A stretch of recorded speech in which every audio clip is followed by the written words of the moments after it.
বুঝলে বাবা মধুসূদন, মন দিয়ে পড়াশোনা করো, তোমাকে অনেক বড় মানুষ হতে হবে। কবিগুরু রবীন্দ্রনাথ ঠাকুর, বিদ্যাসাগর মহাশয়, এনাদের মতো হতে হবে তোমাকে। তাই জন্য মন দিয়ে পড়াশোনাটা করো, ঠিক আছে বাবা?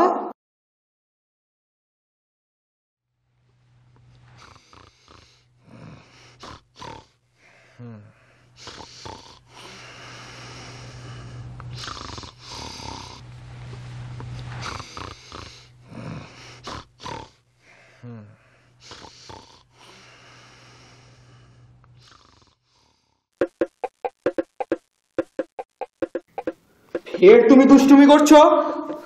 তোমাকে এখনই কি বললাম আমি? এই জায়গাগুলো মন দিয়ে পড়ো। কালকে তুমি একদম ঠিকঠাক বলতে পারোনি। আজ কিন্তু তোমার পারা চাই। এখানটা দেখো ভালো করে। আজ যদি না পেরেছো না, তোমার পিঠে আমি বেত ভাঙবো। মন দিয়ে পড়ো। খুব দুষ্টু হয়েছে, পড়াশোনা করছে।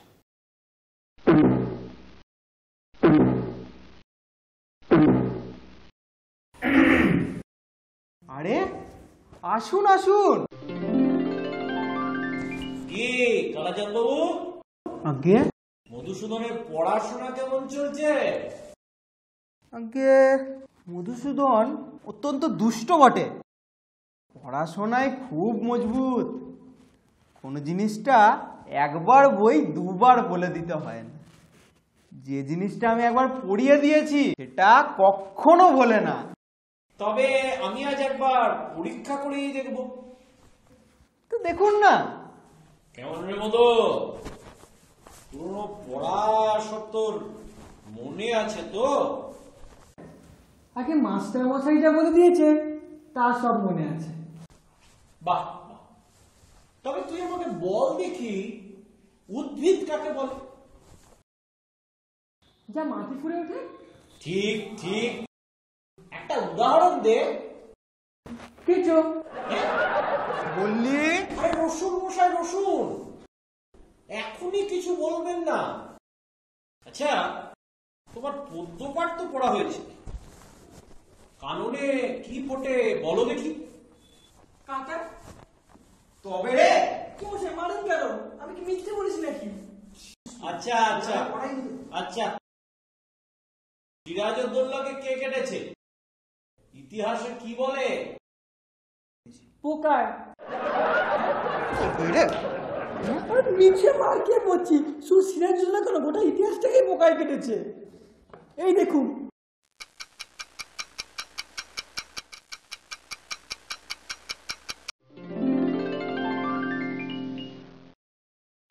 আচ্ছা, ব্যাকরণ মনে আছে তো? আছে। বেশ, তবে কর্তা কাকে বলে একটা উদাহরণ দিয়ে বুঝিয়ে দাও দেখি। কর্তা উপরে জয়মুন্সী বাবু। কেন বলো দেখি? উনি ক্রিয়া কর্মহীন থাকেন তাই। হ্যাঁ, তোর মাথা। আগে ওটা মাথা নয়, ওটা পিঠ। আচ্ছা আচ্ছা, ষষ্ঠী তৎপুরুষ কাকে বলে? জানি না। এটা জানো কি? জানি, ওটা বিলক্ষণ জানি, ওটা দশরথ পুরুষ। অঙ্ক শিক্ষা হয়েছে? হয়েছে। বেশ, তবে বলো দেখি, তোমার কাছে 6:30 সন্দেশ আছে। 5 মিনিট সন্দেশকে যতগুলো সন্দেশ বাকি থাকে সেটা তুমি তোমার ভাইকে দেবে। যদি 2 মিনিটে তুমি একটা সন্দেশ খেতে পারো, তবে বলো দেখি কটা সন্দেশ তুমি তোমার ভাইকে দেবে? একটাও না। কেমন করে? সব তো নিজেই খেয়ে ফেলবো।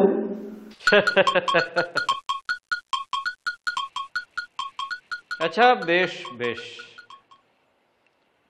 আচ্ছা বলো দেখি, যদি একটা বট গাছ প্রত্যহ 1 ইঞ্চি করে বাড়ে, তবে যে বট এই পয়লা বৈশাখে 10 ইঞ্চি ছিল, আগামী পয়লা বৈশাখে সেটা কত ইঞ্চি হবে? এটা করিয়েছি, মনে আছে? সেদিন করালাম তো। যদি গাছটা বেঁকে যায় তাহলে তো বলতেই পারবো না। আর যদি সিধে ওঠে তাহলে তো মেপে দেখলেই ঠাউর হবে। আর ইতিমধ্যে যদি শুকিয়েই যায় তাহলে তো কোনো কথাই নেই। মার না খেলে দেখছি তোর বুদ্ধি খোলে না। হতচ্ছাড়া ছেলে, মেরে আজকে তোর পিঠ লাল করবো আমি। আগে মারলে সিধে জিনিস বেঁকে যায়। কালাজাত বাবু, ওটা আপনার ভ্রম। মারপিট করে খুব অল্প কাজই হয়। কথাই আছে, গাধাকে পিটলে ঘোড়া হয় না, কিন্তু ঘোড়াকে পিটলে অনেক সময় গাধা হয়ে যায়। অধিকাংশ ছেলে শিখতে পারে, কিন্তু অধিকাংশ মাস্টার শেখাতে পারে না। মাঝখান থেকে মার খেয়ে মরে ছেলেটাই। আচ্ছা, আপনি থামুন থামুন। আপনি বরং আপনার বেত নিয়ে প্রস্থান করুন। দিন কতক মধুসূদনের পিঠ জুড়োক, তারপর না হয় আমি ওকে পড়াবো। বাঁচা গেল মশাই। এই ছেলেকে পড়ানো নয় তো, মজুরের করো, ম্যানুয়াল লেবার।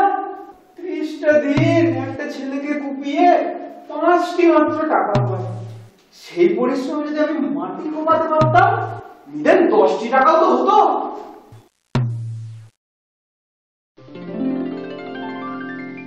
এই আকাশে আমার মুক্তি,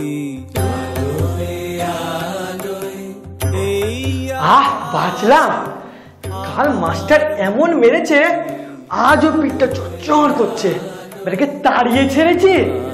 মুক্তি ধুলায় ধুলায় ঘাসে ঘাসে, এই আকাশে আমার মুক্তি। আলোয় আলোয়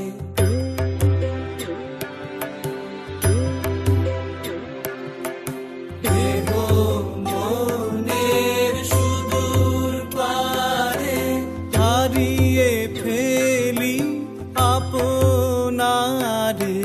দেহ মনের সুদূর পারে হারিয়ে ফেলি আপনারে।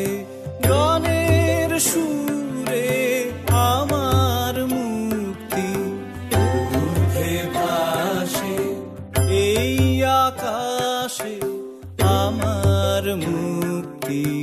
আলোয় আলোয়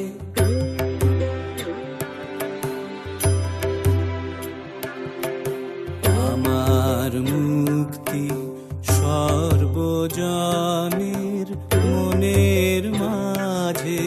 দুঃখ বিপদ তুচ্ছ করা কঠিন কাজে, আমার মুক্তি সর্বজনের